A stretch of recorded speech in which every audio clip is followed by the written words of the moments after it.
સુરતમાં આદર્શ પબ્લિક સ્કૂલમાં ધોરણ 8માં અભ્યાસ કરતી વિદ્યાર્થીની ફી ભરવા બાબતે ટોર્ચર કરાતા તેણે આપઘાત કર્યો હોવાનો પરિવારજનોનો આક્ષેપ છે। ત્યારે આ મામલે શિક્ષણ વિભાગે કમિટીની રચના કરી રિપોર્ટ રજૂ કર્યો છે। જ્યારે સમગ્ર ઘટનાના મામલે રોજ નવા વળાંક સામે આવી રહ્યા છે। આ ઘટનામાં વિવિધ પક્ષો, સંગઠનો અને વિદ્યાર્થીઓ અલગ અલગ પ્રકારથી વિરોધ પ્રદર્શન કરી રહ્યા છે। ત્યારે આજે એબીવીપી દ્વારા આદર્શ પબ્લિક સ્કૂલ બહાર વિરોધ નોંધાયો હતો।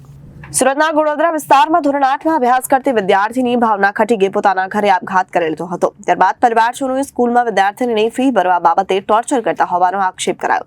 આ સમગ્ર ઘટનાની તપાસ માટે શિક્ષણ વિભાગના વર્ગ 2ના 5 સભ્યોની કમિટીની રચના કરાઈ હતી, જેમાં કમિટીએ 2 દિવસની તપાસ બાદ રિપોર્ટ રજૂ કર્યો હતો। ગઈકાલની જો વાત કરવામાં આવે તો આ ઘટનામાં શિક્ષણ અધિકારીઓ અને પોલીસ સ્કૂલના સંચાલકોને બચાવી રહ્યા હોવાનું સુરત શહેર યુથ કોંગ્રેસ અને એનએસયુઆઈના કાર્યકર્તાઓએ શંકા વ્યક્ત કરી। જેને લઈને યુથ કોંગ્રેસ અને એનએસયુઆઈના કાર્યકર્તાઓ જિલ્લા શિક્ષણ અધિકારીની કચેરી ખાતે પહોંચી વિરોધ પ્રદર્શન કર્યું અને આજે એબીવીપી દ્વારા આદર્શ પબ્લિક સ્કૂલ બહાર વિરોધ નોંધાવવામાં આવ્યો હતો। આ હચમચાવનારી ઘટનાએ હવે રાજનૈતિક મોડ લઈ લીધું છે। ત્યારે આ ઘટનાના પડઘા સમગ્ર ગુજરાત રાજ્યમાં જોવા મળી રહ્યા છે।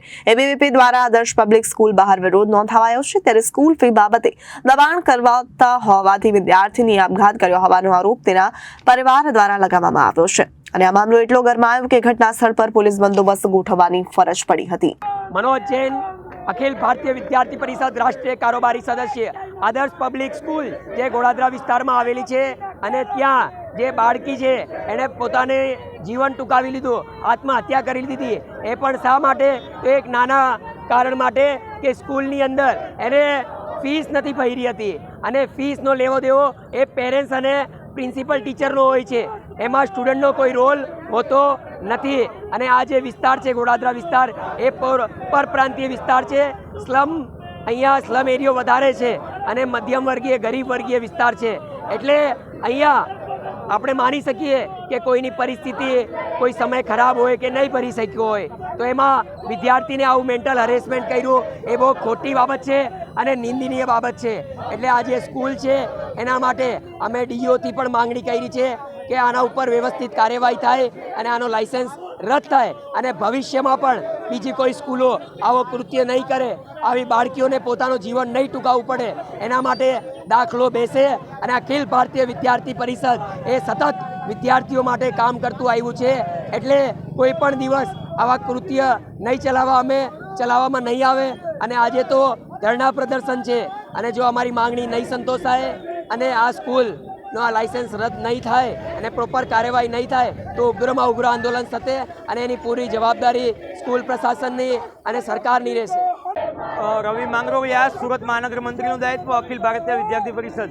આપણને ધ્યાનમાં છે કે થોડા સમય પહેલાં ગોળાદરાની અંદર આવેલી આદર્શ પબ્લિક સ્કૂલમાં ધોરણ 8ની વિદ્યાર્થીની એક નજીવી બાબત કહેવાય, જે ફીની બાબત, એ ફી નથી ભરી શકતી તો એને લઈને સ્કૂલ પ્રશાસન દ્વારા, પ્રિન્સિપાલ, શિક્ષકો દ્વારા એને વારંવાર ટોર્ચર કરવામાં આવે છે કે તમે સ્કૂલની ફી ભરો નહીં તો તમને એક્ઝામમાં નહીં બેસવા દઈએ।